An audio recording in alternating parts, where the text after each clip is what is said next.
우리는 지난주에 요한복음 3장을 시작해서 말씀을 나눴습니다. 우리 종교개혁을 시작한 마르틴 루터는 요한복음 3장을 들어서 복음 안에 복음이다 이렇게 설명을 했습니다. 너무 중요하다는 얘기죠. 성경 말씀, 하나님 말씀 복음입니다. 인간이 들을 수 있는 복된 소식이다. 굿 뉴스다. 그런데 그 중에 복음 중에 복음인 것이 바로 요한복음 3장에 들어있다. 그는 이렇게 얘기를 했습니다. 저도 동의를 합니다. 요한복음 3장이 얼마나 복된 말씀이지, 하나님 말씀은 다 귀한 말씀이지만 특별히 우리 지난주에도 말씀을 나누면서 요한복음 3장에는 예수님께서 예수님을 찾아온 니고데모에게 그에게 꼭 필요한 말씀을 하셨습니다. 근데 그에게 꼭 필요한 말씀을 주셨는데 그 말씀이 곧 우리에게 꼭 필요한 말씀을 주신 말씀이다. 사람에게 꼭 필요한 말씀을 주셨는데 그 꼭 필요한 말씀은 사람이 사람의 노력으로 이룬 것이 아니라 하나님이 선물로 주신 것이다 하는 말씀이 나옵니다. 그러면서 니고데모에게 내가 거듭나지 아니하면 하나님 나라를 볼 수 없느니라 말씀하십니다. 인간에게 제일 소중한 것 하나님 나라에 들어가는 것입니다. 하나님과 함께 사는 것입니다. 근데 여기서 거듭나지 않으면 볼 수 없다 말씀하시니까 니고데모가 아직 거듭나지 못했기 때문에 여쭙습니다. 사람이 어떻게 거듭날 수 있습니까? 그 당연한 귀결로 예수님께서 중요한 말씀을 하십니다. 어떻게 사람이 거듭나느냐 하는 말씀입니다.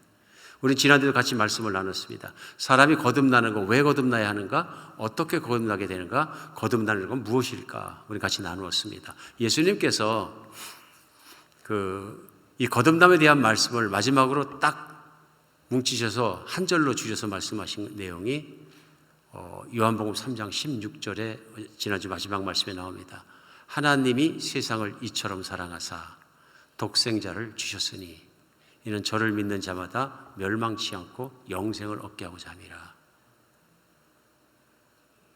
하나님이 거듭남을 위해서 꼭 필요한 게 뭐냐면 죄사함인데, 하나님의 죄를, 하나님 앞에 지은 죄를 용서함 받는 것인데, 하나님이 바로 그 일을 위해서 그 아들 예수 그리스도를 이 땅에 보내주셨고, 이런 예수님을 믿는 사람마다 깨끗함 받아서 새 사람으로 태어나고 하나님의 자녀가 되는 길을 열어주셨다.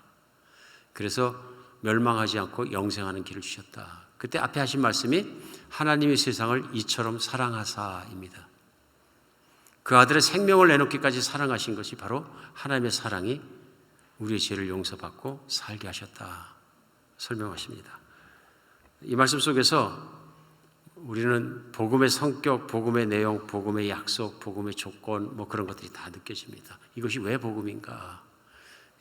영적으로 죽은 사람이 살아날 수 있는 길이고, 하나님의 정말로 저주받을 수밖에 없는 사람이 하나님의 복 있는 자녀로 태어날 수 있는 길이고, 그 길을 보여주고 가르쳐 주시고 계십니다. 그 이유는 뭐냐면 사랑입니다. 하나님의 사랑입니다. 하나님이 사랑하지 않으셨다면 이런 일 하지 않으셨다. 하나님의 사랑이 우리를 구해주는 것을 말씀하고 계십니다. 사람에게 사랑은 너무 중요한 것 같습니다. 너무 중요한 것이, 오늘 신앙의 얘기를 떠나서도 세상을 살면서 사람들이 살면서 경험적으로 느낍니다. 사랑 없으면 아무것도 아니다. 세상에 있는 유행가도 사랑을 빼거나, 세상에 있는 연속극, 드라마, 영화, 문학 모든 것에 사랑을 빼고 나면 참 아무것도 아닙니다. 너무 드라이하고 아무것도 아닙니다. 어떤 의미에서는 사랑을 빼고 나면은 사실은 인간이 존재의 의미를 찾는 것도 어렵습니다. 어떻게 존재의 의미를 찾겠습니까? 내가 세상에 존재하면서 존재했다는 그 가치와 의미를 어디서 찾겠습니까? 사랑인 거죠. 그래서 예전에 정말로 오래된 이야기입니다만은 딘 마틴이라는 미국의 유명한 배우가 있었는데, 그분이 노래를 잘하셔요. 그래서 유명한 노래 음반도 내고 그러셨는데, 어릴 때 제 기억나는 노래 중에 하나가 뭐냐, 그분이 한 노래 중에서 You are nothing till somebody loves you 하는 노래가 있습니다. 한국말로 누군가 당신을 사랑할 때까지 당신은 아무것도 아닙니다, 그런 얘기거든요. You are nothing. 당신은 누군가 당신을 사랑해 줄 때까지 당신은 아무것도 아닙니다. 끝에 분 가면 또 가사가, 그런 가사가 나왔던 기억이 나요. You are nothing till you love somebody. 당신이 어떤 사람을 사랑하기 이전까지는 당신은 nothing이다. 인간이 홀로 존재하는 것이 아니라 이 세상에 사람으로 태어나서 사랑이란 관계를 맺게 되는데, 사랑 속에 살다 보면 삶의 가치와 모든 것을 찾게 된다. 그 내용을 이제 노래한 내용이죠. 그러면 내용 중에 나옵니다. 부자가 된 것도 아무것도 아니다. You are nothing till you love somebody. 계속 반복해서 나옵니다. 아이들을 보면 절실하게 느껴집니다. 제게 아시는 것처럼 손자가 둘이 있는데 감사하게도 거의 매일 페이스타임을 하는데 제가 발견하는 게 있어요.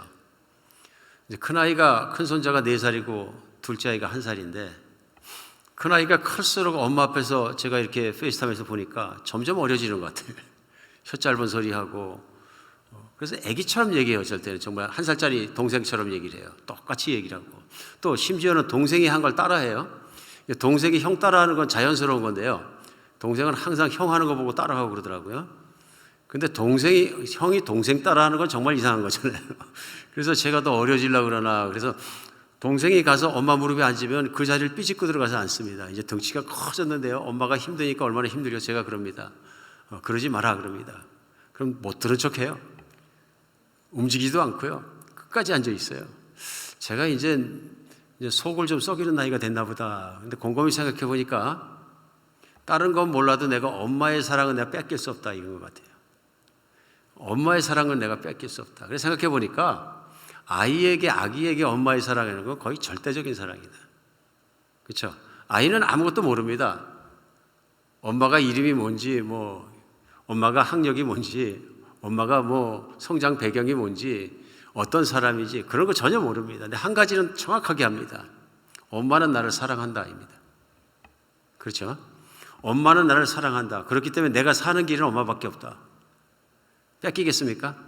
죽어도 뺏기기 원치 않는 거죠. 그래서 아이들이 자라면서 질투하는 것, 또 다른 사랑하는 형제가 생겨가지고 그러면 참 힘들어하는 거, 이게 정상이다. 저게 안 되면 오히려 엄마하고 자식 관계가 안 됐기 때문에 그런 것이지, 질투하면서 배우고 나누는 것도 배우고 또 형제 사랑이 뭔지 하나하나 배워가는 것이고 그런 것이지, 엄마는 거의 절대적인 존재이다 하는 것이 느껴집니다. 그렇죠? 반대로 엄마의 사랑을 못 받으면 얼마나 큰 데미지가 사람의 성격 속에 올까 하는 거 다시 한번 생각해 보게 됩니다. 사람은 나를 지으신 하나님의 사랑을 알 때, 믿을 때, 만날 때 달라질 수 있다는 거죠. 오늘 예수님이 그 말씀 요한복음 3장에서 말씀하시는 거죠. 사람은 하나님과 관계에서 바로 될 때, 하나님의 사랑을 받아서 하나님의 원하신 길에서 하나님의 자녀가 되었을 때, 그것이 바로 구원이고 하나님 나라에 들어가는 것인데, 육신에 한번 태어난 사람은 다 타락해서 죄인이기 때문에 그 모습 그대로 들어갈 수가 없고, 하나님께서 못 오는 그들을 위해서 길을 열어주신 것이 예수님이 이 땅에 보내주셔서 희생제물로 삼으시고, 예수님이 내 죄를 위해서 십자가에 피 흘려 돌아가시고 나를 위해서 죽으신 것을 내가 믿으면, 예수님의 말로 말미암아, 믿음으로 말미암아 거듭나게 되고 천국에 가게 되고 하나님 나라에 살게 될 것에 대해서 말씀하신 겁니다. 하나님의 사랑 없이는 아무것도 아니다. 하나님의 사랑 없이는 나는 일어날 수도 없다. 오늘 계속되는 말씀은 예수님을 믿어서 거듭난다 하는 말씀을 설명하시면서, 거듭나게 되면 예수님을 믿어서 믿음으로 거듭나면 결과가 무엇이냐 하는 것까지 설명을 해 주십니다. 그리고 오늘 여러분과 제가 같이 대하게 되는 요한복음 3장 17절에서 21절은 우리가 예수님께서 설명해 주시는 거듭남이란 무엇인가에 이어서 거듭나는 결과는 어떤 것일까 하는 것을 우리가 알 수 있습니다. 제일 먼저 거듭나게 되면 자유함을 누립니다. 정죄받지 않습니다. 죄로부터, 사망으로부터 자유하게 됩니다. 하나님의 심판으로부터 자유하게 됩니다. 오늘 본문 17절 처음 시작하면서 하나님이 그 아들을 세상에 보내신 것은 세상을 심판하려 하심이 아니요 그로 말미암아 세상을 구원받게 하려 하심이라. 18절 그를 믿는 자는 심판을 받지 아니하는 것이요 믿지 아니하는 자는 하나님의 독생자의 이름을 믿지 아니함으로 벌써 심판을 받은 것임이라. 하나님이 그 아들을 세상에 보내신 것은 세상을 심판하려는 것이 구원하시는 거예요. 구원은 무엇이냐 하면 심판을 받지 않는 것입니다. 심판으로부터 자유입니다. 그러니까 쉽게 생각하면 죄를 짓고 잘못을 했어요. 그래서 결과는 뭐냐면 벌을 받아야 돼요. 근데 예를 들면 배심원 앞에 나갔는데 검사가 고소를 합니다. 이렇게 죄를 지었다. 그리고 이 죄는 사형에 해당하는 죄다. 그렇게 해서 고발을 합니다. 고소를 하는데 거기에 대해서 배심원이 이제 판결을 합니다. 유죄냐 무죄냐. 거기에서 무죄다 하고 판결한 것처럼 그 순간 모든 거 끝나는 거죠. 무죄다 판결 나는 순간 다 끝나는 것입니다. 오늘 예수님께서 이 땅에 오셔서 십자가에 피 흘려 돌아가시고 그분을 믿는 것은 하나님께서 예수님을 믿는 사람은 무죄다 하고 선포해 주시는데 그 내용을 뭐라고 말씀하면 아예 심판 자리에 가지 않는다 이렇게 말씀하십니다. 구원은 심판 자리조차 가지 않고 이제는 그 문제를 삼지 하시는 하나님의 선포입니다. 오늘 19절에 계속되는 말씀 속에서요. 그 정죄는 이것이니 곧 빛이 세상에 왔을 때 사람들이 자기 행위가 악함으로 빛보다 어둠을 더 사랑한 것이니라. 예수님을 믿지 않는다는 것은 무엇이냐? 심판의 자리를 스스로 들어간 것이다. 그 말씀입니다. 왜냐하면 하나님께서 아들을 보내주시고 이제는 죄를 용서를 받고 이제 온전하게 무죄의 자리에 들어갈 수 있는 길을 열어주셨음에도 불구하고 스스로 그것을 안 가는 것은 무엇이냐면 스스로 정죄받는 길을 심판의 길에 들어가는 것을 선택한 것이다. 오늘 이렇게 말씀하고 있습니다. 정죄는 죄를 지은 만큼 대가를 치르게 하는 것입니다. 하나님 앞에 죄를 지은 것을 그대로 받게 하는 자리다 하는 것을 오늘 심판 속에 그 단어 속에 드러나는 것을 알 수 있습니다. 오늘 이 말씀 속에 우리가 알 수 있는 것은 하나님의 심판을 받지 않는 것이 얼마나 큰 사건이냐 하는 것을 깨닫지 못하면 이 말씀의 가치를 깊이 느낄 수 없다 하는 것입니다. 하나님 심판의 자리에 선다는 것이 얼마나 두렵고 떨리는 일인지를 우리가 깨닫게 되고 믿게 된다면 놀라운 말씀이다. 니고데모는 하나님이 살아계시는 것을 믿는 사람이었던 것이 분명합니다. 그런데 어떻게 하나님 앞에 의로운 사람으로 서는가 하는 것을 늘 고민했던 사람입니다. 근데 문제는 뭐냐 하면 내가 늘 고민하고 늘 노력하고 늘 하는 것 같지만 항상 뭐가 있냐면 그 안에요. 온전하지 못하다 하는 문제가 있었을 것입니다. 내가 하나님을 온전히 따르지 못하고 있다 하는 마음이 죄책감으로 늘 남아 있었을 겁니다. 예수님이 그걸 아시기 때문에 왔을 때 말씀하시는 겁니다. 나중에 니고데모가 아니라 한 부자 청년도 예수님을 찾아옵니다. 근데 그도 마찬가지입니다. 제가 어떻게 해야 영생을 얻을 수 있습니까? 하고 얘기합니다. 확신을 갖지 못하는 겁니다. 내가 지금까지 정말로 살아온 길이 하나님께서 기뻐하시고 나를 심판하지 않는다는 확신이 들지 않고 내가 천국 간다는 확신이 서지 않는 것입니다. 그러니까 예수님께서 그러십니다. 하나님 말씀과 계명을 지키라. 그러니까 그가 제가 어릴 때부터 십계명을 지켰습니다. 그럽니다. 그러자 예수님께서 또 말씀하십니다. 내가 부자니까 가서 내 재산을 다 팔아서 가난한 자에게 나누어 주고 와서 나를 따르라. 그러니까 이 청년이 부자기 때문에 그 말씀이 걸림이 돼서 도저히 이행 못할 것 같으니까 걱정을 하면서 집으로 갔다. 예수님 만나러 왔다가 축복과 기쁨을 가지고 돌아간 게 아니라 걱정하고 돌아간 한 청년도 있습니다. 그런데 어릴 때부터 계명을 다 지켰으면 가져야 되는 게 뭐냐 하면 마음의 자유함과 확신을 가지고 돌아갔어야 합니다. 그런데 그가 걱정하고 근심하며 돌아간 것은 예수님께서 콕 찔른 말씀의 의미를 알았을 것입니다. 자기가 십계명을 지킨다 그랬을 때 그 안에 들어있는 것이 뭐냐면 이웃에 대한 것이 들어있고 많은 것이 들어있습니다. 그렇죠? 특별히 성경 안에는 내 이웃을 내 몸같이 사랑하라 하신 말씀이 들어있습니다. 이게 안 되는 거예요. 본인도 알기 때문에 마음이 무겁게 돌아간 것입니다. 오늘 예수님께서 니고데모에게 말씀하실 때 니고데모는 이 말씀을 이해하고 깨달았다고 믿으십니다. 그의 말씀에 걸려있는 가장 힘든 것이 이것이 아니었는가 싶습니다. 후일 사도 바울이라는 사람도 예수님을 깊이 만나고 복음을 깨닫고 나서 얼마나 자신이 율법에 노력하던 사람이 있는가 하는 것을 로마서에서 솔직하게 자기가 토론을 합니다. 그러면 로마서 7장에 보면은 자기가 얼마나 열심히 불법을 지켜서 선한 일을 행해서 하나님의 사랑을 확인받으려고 노력했는가 그 내용이 나옵니다. 근데 문제는 뭐냐면 선한 일을 하려고 하면 할수록 내 마음속에 다른 법이 있는 걸 발견하게 되는데 그게 뭐냐면 악한 일을 하자 그러고 하나님 말씀을 못 따르게 잡아 당기는 것이 있는데 나중에는 보니까 그 악한 것에 내가 지더라 하는 얘기입니다. 천국에 가서 내가 몸부림쳐도 결국은 지더라. 그러면 이 사망의 몸, 하나님 앞에 심판을 받고 지옥에 떨어지는 사망의 몸에서 나를 누가 어떻게 구해주겠느냐. 탄식하고 탄식했는데 7장 마지막에 그가 선포합니다. 그러나 예수 그리스도로 말미암아 찬양할지로다.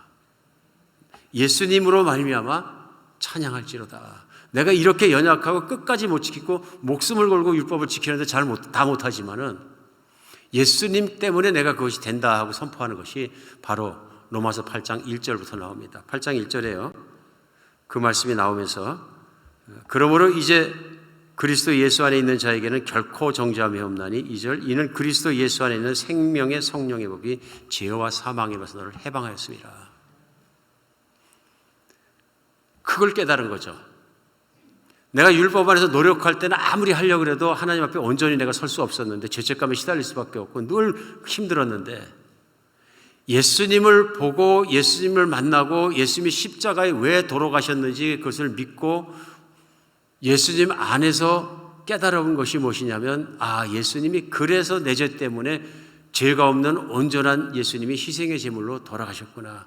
내가 예수님을 믿기만 하면 하나님께서 너는 무죄다 선포해 주시는 것이구나. 내 노력이 아니라 믿음으로 말미암아 예수님 때문에 내가 깨끗한 사람이 되는 것을 하나님이 인정하시는 것이구나.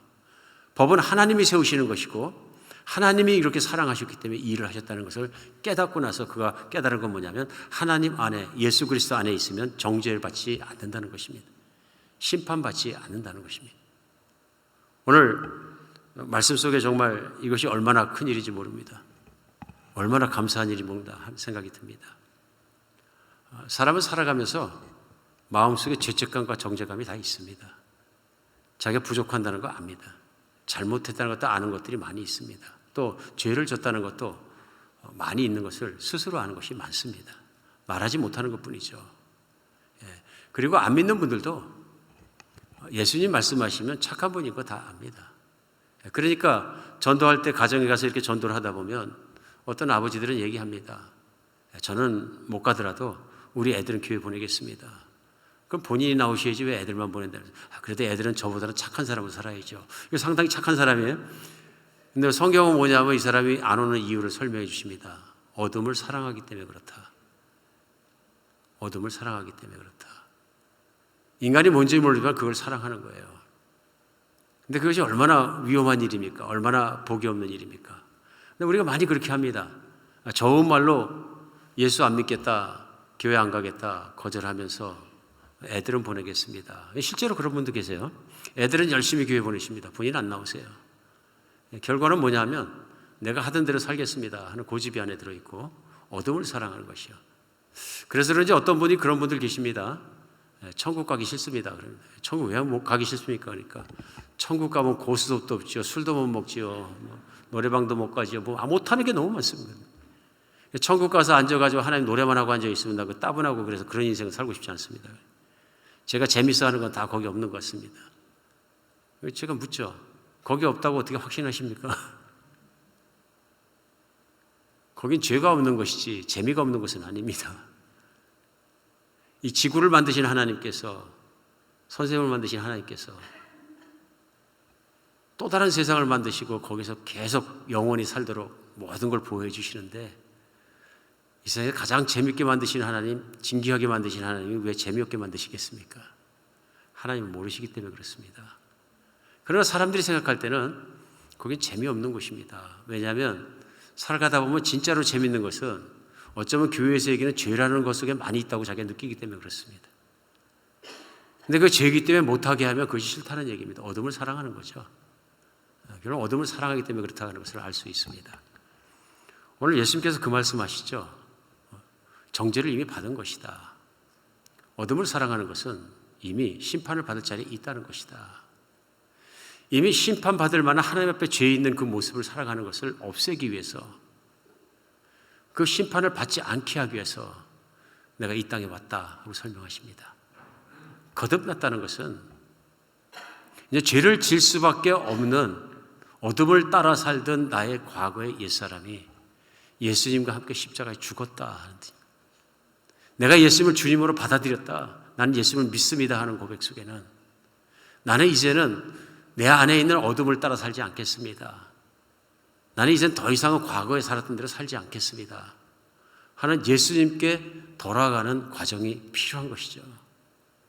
그래, 거듭난다는 것, 믿는다는 것은 결국 그런 과정을 내가 거치었고 예수님이 나의 주님이 되셨기 때문에 이제는 하나님은 나를 더 이상 정죄하지 않으신다. 이제는 하나님은 나에 대해서 정죄하지 않으신다는 말씀을 분명히 갖게 되는 것입니다. 오늘 이렇게 태어났기 때문에 거듭난 사람의 첫 번째 특징은 뭐냐면 자유한 겁니다. 사람이 얼마나 죄책감과 정죄감에 시달리지 모릅니다. 사람이 얼마나 힘들어하면서 인생을 사는지 모릅니다. 사람에게 또 두려움 갖고 있는 게 무엇이냐면 죽음입니다. 죽음. 사람이 죽음에 묶여 평생 종노릇한다고 성경은 말씀하시는데요. 우리 가끔 이제 그런 분들 만나죠. 어떤 분들이냐면 난 죽음 두려워하지 않는다 그럽니다. 그분 자신은 그렇게 생각하실 수 있어요. 자기는 죽는 게 무섭지 않다 그런 얘기입니다. 팍 죽어버리면 되지 뭐 다 죽는 거 언제 안 죽으면 안 죽나 이런 얘기거든요. 용기 있는 분이죠. 근데 문제는 뭐냐 하면 죽음 뒤에 오는 걸 감당 못하는 거죠. 팍 죽어서 없어지면 괜찮은데 이게 얼마나 낭만적인 얘기입니까? 성경에서는 그게 아니라 그러시는 거예요. 그게 아니라고 말씀하시는 거예요. 그래서 히브리서 9장 27절에 말씀하시는 것처럼 한 번 죽는 것은 사람에게 정해진 것이요 그 후에는 심판이 있으리니 하고 설명하시거든요. 내 마음대로 안 되는 세상을 만나게 되는 거죠. 그러나 죽음을 두려워하기 때문에 살아가면서 일반적으로 우리가 겪게 되는 건 뭐냐면 조급함인 것 같습니다. 내 인생이 90년이면 90년, 100년이면 100년이 제한되어 있던 걸 내가 이미 알고 있기 때문에 내 마음이 조급해집니다. 내가 죽기 전에 빨리 이루어야 되고 죽기 전에 놀아야 되고 죽기 전에 즐겨야 되고 뭐 그런 것들이 많이 생기고요. 그러다 보면은 인생의 템포가 급해지고 빨라집니다. 저도 이제 대한민국 사람이고 대한민국 출신이고 다 이제 그러니까 우리 생각해 볼 수가 하나 있습니다. 세상에서 제일 빨리 가는 사람들이 한국 사람인 것 같습니다. 뭐 나쁘지 않은 것 같습니다. 어떤 면에서 요즘을 살다 보니까 요즘에 한국 사람들이 빠르기 때문에 세계에서 첨단을 달리는 것들이 많이 있어요. 왜냐하면 요즘에 많은 그 디맨드가 뭐냐면 변하거든요. 빨리 막 만들어주는 거. 전에는 한국 살면서 정말 이상했어요. 왜 우리나라는 매년 옷이 바뀌어야 되고 TV가 바뀌어야 되고 모든 게 바뀌어야 되는 걸까? 차도 모델이 매번 달라지니까 탁 보면 몇 년도형 탁 알아요. 똑같은 모델인데도 저거 몇 년도형, 뭐 뒤가 바뀌었고 앞에가 바뀌었고 그릴 모양이 뭘 바꿔도 바꿔요. 그러니까 사회가 지금도 기억이 나는 게 따라가야 돼. 따라가지 않고 축에 빠지면 인생이 살면서 사회적으로 도태되는 것 같은 느낌을 갖습니다. 그러다 보면은 상실감을 겪게 됩니다. 동창회를 나가도 그렇고 친구를 만나도 그렇고 뭐 그런 공동체 만남이 굉장히 많잖아요. 견딜 수 없으니까 막 기를 쓰고 따라가게 됩니다. 그러다 보니까 템포는 점점 빨라지고 빨리빨리 인생이 굉장히 회전이 빨라지는 것을 따라가려고 헐떡거립니다. 그 좋은 점이라는 건 뭐냐 하면 현대가 그렇게 정신없이 바뀌어갑니다. 근데 제가 볼 때는 한국 사람 체질에 딱 맞는 것 같아요. 이미 계속 해왔던 일이거든요. 가만히 있는 걸 못 참는 거예요. 근데 생각해 보면 게 어디서 오느냐 그런 얘기입니다. 조급함에서 온다고 믿으십니다. 조급함에서. 빨리빨리라는 것이 조급함에서 온다. 근데 문제는 뭐냐면요. 그 빨리빨리 인생을 살다 보면 이게 느긋해야지 인생도 인조해야 할 수 있고 인생에 찾을 것이 참 많이 있거든요. 인생은 빨리빨리 무엇을 이루고 빨리빨리 인조해하고 빨리빨리 했다고 해서 인생이 다 남는 게 아니거든요. 남는 게 없습니다. 인생은 사랑 속에서 살아가면서 그 안에서 의미를 찾을 수 있는데 인생에 그렇게 찾다가 성취를 하는 걸 막 찾고 뛰어다니다 보니까 나중에 empty hand, 빈손으로 딱 후회하게 만든 인생을 살게 된다. 그러니까 한국이 뭡니까? 그 빨리 움직이면서 바쁘게 살았던 인생을 마치고 50대, 60대에 가면서 허무해지니까 가정도 깨지고 관계도 깨지고 결혼도 깨지고 그 인생을 사람 사랑하고 관계 중심으로 가족 중심으로 잘 살았으면 그렇지 않을 것도 다 무너져 버리는 거죠. 두려움. 결국은 죽음에 대한 두려움입니다. 내 인생이 유한하기 때문에 한번 사는 인생 빨리 성취하고 싶은 마음이 표현하지 않아도 말하지 않아도 우리 안에 깔려있는 두려움들이 뒤에서 무언가 쫓아오는 사람이 있는 것처럼 몰아붙입니다. 몰아붙이는 인생 속에서 우리가 후회할 짓을 얼마나 많이 합니까? 진짜 가치 있는 일에 내가 인생을 바쳤는가, 뭐 했는가 되돌아보면 아픈 것이 많이 생기는 거죠. 죽음에 대한 두려움입니다. 우리 예수님을 믿는다는 것, 거듭난 사람이 갖는 건 뭐냐면 죽음에 대한 자유함입니다. 우리 주님 부활하셨거든요. 그리고 약속하셨거든요. 영원히 살 것이다. 너는 나와 함께 영원히 살 것이다. 인간은 원래 영원히 살도록 지어진 존재이다. 창세기가 시작하자마자 영원하신 하나님이 피조물 중에 가장 사랑하시고 가장 위에 세운 것이 인간인데 당신의 형상을 닮게 만들어 주셨다는 얘기는 그럼 인간은 자식이니까 100년만 살아라 처음부터 그러지 아니라고 단언하십니다. 영원히 살도록 만들어 주셨다. 그런데 인간이 죄악을 저지르고 하나님께 돌아서는 순간부터 죄의 결과로 사망이 들어왔다. 사망은 곧 심판으로 가는 길이고 심판은 곧 영원한 벌의 길로 걸어가는 길인데 하나님께서 이걸 인터셉트 하신 거죠. 그래서 예수님을 보내주셔서 영원한 길을 열어주신 것이 예수님이시다 하는 것을 오늘 예수님은 설명해 주시는 겁니다. 우리 예수님을 믿는 순간 내가 거듭나게 되고 거듭난 사람은 새로운 생명이고 그때부터 영원히 살게 됩니다. 내가 육신에 죽고 나서부터 영원히 사는 게 아니라 사실은 하나님 안에서는 내가 거듭난 순간부터 영원히 사는 새로운 피조물로 바뀌어버렸다는 것입니다. 얼마나 자유함을 줍니까? 얼마나 감사합니까? 여러분, 우리가 믿으면서도 정죄감에 시달릴 때가 종종 있는 것 같습니다. 죄책감이 있고 정죄감이 있는데요, 하나님 앞에 죄를 짓거나 온전하지 못하거나 어떤 것이 발견되면 죄책감이 들어옵니다. 누구나 그렇죠. 신앙의 믿음을 갖고 살아갈 때는 우리 안에 믿음의 그 신앙 양심이라는 게 생기는 것 같아요. 그런데 내 마음이 찔립니다. 안 믿는 사람은 안 찔리는 것도 믿는 사람은 찔릴 수 있습니다. 죄책감을 놔두면 오래 가다 보면 이게 정죄감이 되는 것 같습니다. 정죄감은 뭐냐면 죄에 대한 결과를 내가 책임지게 될 것이다. 그래서 그 죄에 대한 결과로 하나님은 나를 저주하실지도 모른다 하는 생각입니다. 이 생각을 계속 갖고 있게 되면 신앙생활의 기쁨을 잃어버립니다.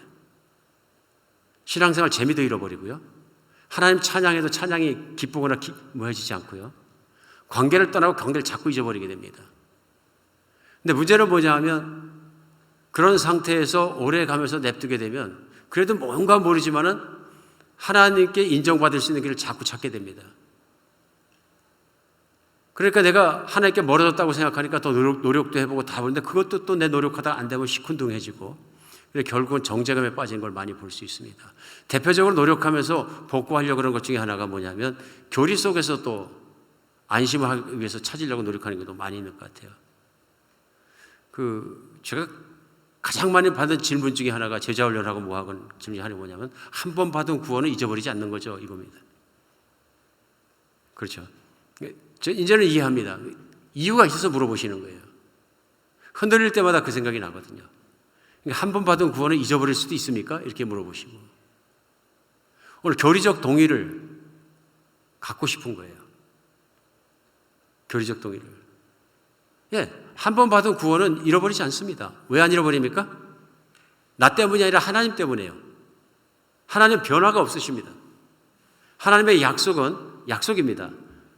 한 번 하신 약속은 영원히 변하지 않는다고 약속하셨거든요. 오늘 예수님께서 말씀하셨고 예수님께서 구원받는 걸 말씀하셨고 예수님을 믿는 자마다 심판을 면한다는 건 약속입니다. 이게 변함없는 얘기입니다. 심판을 면한다는 얘기는 구원받았다는 얘기고요. 거기에 변함이 없습니다. 하나님이 변함없으시기 때문에 한 번 받은 구원은 취소되지 않습니다. 맞습니다. 맞죠? 근데 문제는 뭐냐 하면 취소될 것 같은 거예요. 근데 취소될 수 있습니다. 왜 취소됩니까? 내가 어떻게 구원받았습니까? 믿음으로 구원받았어요. 예수님을 믿음으로. 근데 이제는 예수님을 안 믿어요. 난 예수님을 안 믿습니다. 존재도 안 믿거나 안 합니다. 예수님을 안 믿으면 구원 못 받죠. 그럼 내가 한 번 고백하는 거 있다고 내가 예수님을 안 믿어도 구원 받기는 예수님 안 믿어도 구원 못 받는 거죠. 길이 없는 겁니다. 근데 내가 행위를 보니까 예수님을 안 믿는 행위를 했어요. 근데 회개하기 싫어요. 그럼 구원 못 받습니다. 오늘 교리를 가지고 따지고 싶은 마음이 있더라도 한 번 받은 구원이 영원히 유효한 건 사실입니다. 그러나 내가 예수님을 부인하면 안 되는 것입니다. 그 아들을 부인하면 하나님께서 구원하지 못하십니다. 왜냐하면 구원받은 이유가 무엇이냐면 예수님을 믿기 때문이거든요. 오늘 예수님 안에 있는 사람에게 정죄함이 없습니다. 예수님 믿는 사람이 죄책감이 오면 그 죄책감의 이유를 곰곰이 생각해보고 내가 틀린 일을 잘못했기 때문에 그런 것이면 예수님 앞에 나가서 회개하면 됩니다. 이렇게 잘못했어요. 이렇게 연약해요. 도와주세요. 회개하면 되거든요. 그래서 죄를 하나 졌다 그래가지고 구원에서 떨어져 나가지는 않습니다. 예수님을 부인해서 떨어져 나가는 거죠. 우리가 한 번 받은 구원을 영원히 잃어버리지 않는다는 건 하나님의 약속에 변함이 없다는 것입니다. 하나님은 끝까지 나를 사랑하신다는 것입니다. 그러나 하나님을 저주하는 자, 구원하는 자를 사랑하실 수는 없는 거예요. 사랑하더라도 구원할 수는 없는 거예요. 길이 없잖아요. 오늘 우리에게 정죄감이 들어올 때도 하나님이 나를 정죄하신 것이 아니라 내가 회개하기를 기다리시는 거죠. 내가 하나님 앞에 뜨거운 마음으로 죄를 깨끗이 씻고 다시 돌아오기를. 성경 말씀대로 하나님은 일양 미쁘시다. 하나님은 나를 향한 사랑은 일양 한 방향으로 변함이 없으시다. 약속하시거든요. 그러나 변하는 것이 내가 변해서 죄를 져서 그런 것이라면 죄책감을 가지고 내가 깨달은 죄를 가지고 하나님께 나가서 깨끗이 받을 일입니다. 그걸 묵혀두니까 어둠이 되고 어둠이 되니까 정죄감이 들어오거든요. 마귀는 이 사이를 틈타고 들어와서 정죄합니다. 그러나 우리 예수님이 이 모든 것까지도 우리를 자유케 하셨습니다. 회개하면 돌아서면 예수님께 나오면 다시금 깨끗해 하시는 길을 주시고 다시 한번 예수님과 함께 사랑하며 교제하며 살아갈 수 있는 길을 열어주신다는 것입니다. 우리를 자유케 하셨습니다. 그래서 예수님은 우리를 거듭나게 하셔서 죄로부터 심판으로부터 당연히 죽음으로부터 정죄로부터 자유케 하셨습니다.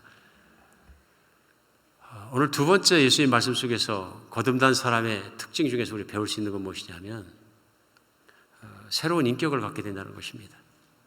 오늘 마지막 절입니다. 21절에 진리를 따르는 자는 빛으로 오나니 이는 그 행위가 하나님 안에서 행한 것임을 나타내려 함이라. 진리를 따르는 자는 빛으로 온다. 여기서 예수님이 이미 선포하셨어요. 나는 빛이다 하시고요. 빛이란 말씀에는 세상에 어둠이 없다, 세상에 더러움이 없다, 악이 없다, 죄가 없다. 그 말씀을 하시고 계신 거죠. 그런데 진리를 따르는 자는 예수님께로 오게 된다. 그 이유는 뭐냐면 그 사람의 인생에 행한 일들이 그 행위가 하나님 앞에 행한 것을 나타내려 함이라. 예수님께 오는 것을 좋아해서 온다, 자원해서 온다, 예수님을 그렇게 자발적으로 따르게 된다. 사랑하게 된다 하는 말씀을 오늘 21절에 포함하고 있습니다. 누구냐 하면요, 진리를 따르는 자입니다. 진리를 따르는 자. 오늘 예수님을 믿는다는 것, 내가 거듭났다는 것은 무엇이냐면 내가 과거의 사람과 다른 옛사람을 십자가에 못 박혀 죽고 새로운 사람으로 예수님을 따르는 자로 거듭났기 때문에 이 새 생명은 과거처럼 내 안에 있는 어두움, 내 안에 있는 욕망, 내 안에 있는 모든 것, 내 안에 있는 교만, 내 안에 있는 고집을 따라 사는 것이 아니라 이제는 예수님이 나의 주인이시기 때문에 예수님께서 말씀하신 것, 예수님이 좋아하시는 것, 예수님의 옳은 길을 내가 따라 사는 사람이라는 얘기. 그렇게 살기 때문에 믿음으로 산다는 것은 이제는 나는 죽고 예수님으로 사는 것이고 예수님을 따라가며 살며 예수님과 함께 살기 때문에 이제는 내가 새로운 사람으로 살 수 있게 되었다. 그 결과가 뭡니까? 새로운 인격으로 사는 거죠. 과거의 인격 가지고는 안 되는 것이, 과거의 내 성품 가지고는 안 되는 것들이 이제는 예수님을 믿기 때문에 가능해진 거죠. 이 세상에서도 예수님을 믿어야 사람이 변한다는 것 잘 아는 것 같습니다. 그러니까 사람을 바로잡고 사람에게 새로운 인격을 갖고 살게 하겠다고 노력하는 게 뭐냐면 그 교도소에서 하는 일입니다. 프리즌에서 하는 일이거든요. 프리즌은 악한 사람들을 새 하루부터 격리해서 더 이상 악한 짓을 못하고 가두어서 그 안에서 갱생, 새로운 삶을 살도록 가르치는 일, 교화 일을 합니다. 그렇죠. 교정이라고도 하고. 사람이 변하나요? 잘 안 변한다는 게 결론이거든요. 감옥 생활을 하면 할수록 더 착해지는 것이 아니라 반복하면 할수록 더 악해지더라. 나중에는 감옥 몇 번 갔다 와냐 막 자랑도 하게 되고 오히려 갔다 와서 범죄가 커지고 그런 경우도 많더라. 그러니까 교도행정하면서 많이 하는 게 뭡니까? 성경책을 계속 넣어주는 거예요. 성경책을 계속 넣어주고 읽으라 그러고 안 믿으면서도 그 사람 죄인들한테는 성경책 읽으라 그러고 착해진다는 얘기거든요. 왜 착해집니까? 성경에 나온 예수님이 착하시거든요. 선하시거든요. 거룩하시거든요. 안 믿는 사람들까지도 그것을 보고 알고 인정하기는 한다. 근데 문제는 뭐냐 하면요. 그렇게 아는 것과 내가 예수님을 믿어서 온전히 예수님께 내 생명도 드리고 모든 것 드리고 따라 사는 것하고 차이가 있다는 것입니다. 오늘 이 말씀이 중요하게 주시는 게 뭐냐 하면요. 우리 예수님을 믿는다는 것은 하나님이 나를 얼마나 사랑하는지를 안다는 얘기입니다. 내가 하나님을 사랑하기 전에 하나님이 나를 얼마나 사랑하시는지를 안다. 그래서 그 하나님을 내가 사랑하기 때문에 이제는 예수님처럼 예수님 말씀을 따라 사는 것이 내 기뻐서 하게 된다. 우리 신앙생활 하면서 어려운 게 뭐냐면 내가 성품을 바꾸려고 그러면 이게 잘 안 바꿔지는 거예요. 세상에 내게 바꾸기 어려운 게 습관이고요. 습관보다 힘든 게 뭐냐면 인격 바꾸는 것 같아요. 자기 성품 바꾸는 거예요. 이게 반복된 습관들이 반복된 삶의 태도나 생각들이 이것이 쌓이고 고질화되면서 내 인격으로 자리 잡혀버렸거든요. 의인화돼서 사람 안에서 인격이 돼버린 거거든요. 이게 바꾸는 게 보통 일이 아니잖아요. 보통 일이 아닙니다. 이게 바뀌겠어요? 그러니까 우리가 그리스도인이 되고 나서 노력합니다. 성령의 9가지 열매를 어떻게든 맺어봐야지.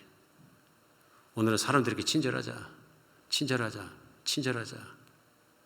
계속 노력하는 거죠. 나중에 노력하다 보면 이제 어떻게 돼요? 분노의 화에 내가 휩싸이는 일이 생깁니다. 친절은커녕 사람이 갑자기 또 루드해져가지고 온 난리가 나고 무너지고 막 그런 일을 왕왕 체험을 합니다. 이게 잘못됐다는 것이 아니고요. 노력하는 게 제일 중요한 것이 오늘 말씀에 진리를 따르고 있는가입니다. 내가 그리스도 안에 있는가, 믿음으로 사는가. 내가 친절한 성격으로 사람에게 좀 불친절했었는데 공손하지도 않았었는데 바뀌는 가장 큰 이유는 뭐냐면 내 안에 예수님이 계시기 때문입니다. 내가 예수님을 믿기 때문입니다. 내가 이미 새로운 인격을 받았기 때문입니다. 내가 더 이상 사람을 대할 때 이제는 예수님께서 그 사람을 존귀히 생각하고 목숨을 내놓을 만큼 사랑하시는 것처럼 내가 사람은 존귀히 대해야 되겠다. 인생은 어떤 모습이라도 존귀한 존재이다. 내가 하나님께서 나를 존귀히 대해 주셨기 때문에 내가 정말로 사랑받고 거듭나고 살아가는 것처럼 사람은 존귀한 존재라는 걸 아는 것이죠. 믿는 것이죠. 그러니까 예수님을 따른다는 것은 진리를 따른다는 것은 예수님을 따르는 것입니다. 예수님이 진리다 말씀하셨거든요. 내가 길이요 진리요 생명이니 나를 믿는 자는 우리 아버지께로 온다 말씀하신 내용이 그것이거든요. 진리이기 때문에 예수님을 사랑하고 예수님을 따르는 것입니다. 그렇기 때문에 노력해서 되는 일이 아니라 예수님과 동행하기 때문에 가능해지는 일들이다. 오늘 말씀 속에서 우리가 그런 것을 알 수 있습니다. 예수 믿으면 착해집니다. 그런데 과거의 성품이 많이 망가졌으면 망가졌던 것만큼 예수님 믿으면 얼마나 변했는지 금방 보입니다. 그렇죠? 그러니까 정말 갑자기 예수 믿은 사람이 확 변하면은 이 사람이 미쳤나 할 정도로 확 바뀌어버리니까 금방 합니다. 근데 과거에 좀 많이 착하게 살았던 분들은 예수님 믿어도 변화의 차가 작으니까 잘 못 느끼는 분도 많이 계세요. 가족들이 옆에서보다 그런 경우가 많은데요. 옆에서 내 남편이 원래 고칠 게 많았던 사람 같으면은 예수 믿고 달라지면 이만큼 달라졌습니다. 얘기합니다. 거듭나는 변화를 가져오는데요. 여기 제일 큰 변화가 인격의 변화라고 저는 믿습니다. 사람이 달라지는 거예요. 자기만 위해 살던 이기적인 사람이 이타적인 사람으로 바뀌어버리고 사랑이 없던 사람이 사랑을 갖게 되고 따뜻하지 않았던 사람이 따뜻해지고 즐겁지 않은 사람이 즐거워지고 달라지는 거죠. 이 변화의 중심에 예수님이 계신 겁니다. 변화의 중심에. 아마 세상에서 제일 많이 망가졌다고 얘기할 수 있는 사람이 자기 아버지 때려 죽인 사람이 아닐까요? 1997년에 한국에서 그분 성함이 우리 교회 장로님 성함하고 똑같아서 제가 좀 조심스럽긴 한데 우리 김진태 씨라는 분이 무슨 일이 있었냐면 그때 뉴스에 아버지를 때려서 죽였어요. 거기서 끝난 게 아니라 아버지 시신을 끌고 가서 한강에 집어 던져버렸어요. 뭐 돌을 맸다든지 무공을 맸다든지 집어 던졌던 것 같아요. 시체를 유기한 거죠.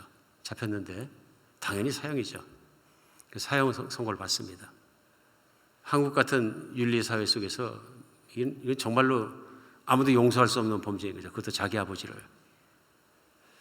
그래서 결국은 사형 선고를 받고 97년부터 2002년까지 삽니다. 나중에 그가 간증을 하고 씁니다.